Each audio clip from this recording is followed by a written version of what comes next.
Фатиха сүресі. Рахман, әрі аса рақымды Алланың атымен бастаймын.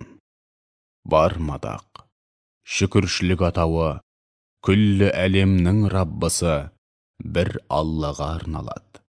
Ол Рахман, әрі аса рақымды. Дін, яғни жауапқа тарту, үкім шығару, һәм қарымта күнінің иесі. Уа жаратқан, бір өзіңе ғана құлшылық етіп, бір өзіңнен ғана медет тілейміз. Бізді разылығыңа жеткізетін тура жолға сала көр.